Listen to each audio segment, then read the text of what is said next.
ఈరోజు మన పాలిటెక్నిక్ వరంగల్ యొక్క భవనాలు శిథిలావస్థకు చేరుకోవడం వల్ల ఈ 70 ఏళ్ల చరిత్ర గల పాలిటెక్నిక్ అది శిథిలావస్థ చేరుకోవడం వల్ల కొత్తగా బిల్డింగ్ కన్స్ట్రక్షన్ కోసం అని ప్రస్తుతం మా వరంగల్ వెస్ట్ ఎమ్మెల్యే గారి యొక్క కృషి వల్ల ప్రభుత్వం ఒక 28 crores అమౌంట్ బడ్జెట్ ఇచ్చింది.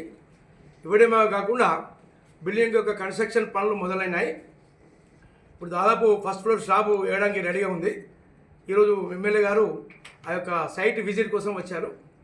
చాలా సంతోషం.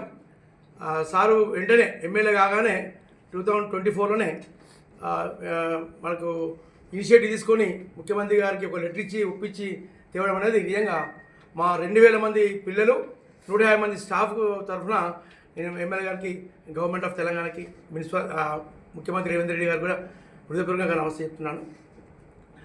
సో అలాగే మా యొక్క కోరికలు ఉన్నాయి. ఇంకా వీటితో పాటుగా వర్క్షాప్స్ కూడా ఉన్నాయి. మాకు పాలిటెక్నిక్ అంటేనే సాంకేతిక విద్య వర్క్షాప్స్ ఉంటాయి.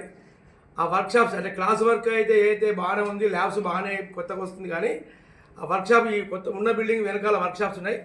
వాటికి కూడా మేము ప్రపోజల్ సబ్మిట్ చేస్తాం.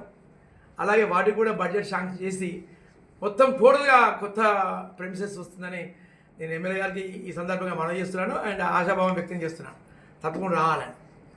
సో నాకు ఒక నేను రిటైర్మెంట్ ఉన్నాను. నెక్స్ట్ మంత్ నాకు ఒక రిటైర్మెంట్ కాంకగా దీన్ని భావించాను. నాకు ఒక అవకాశం కల్పించారు.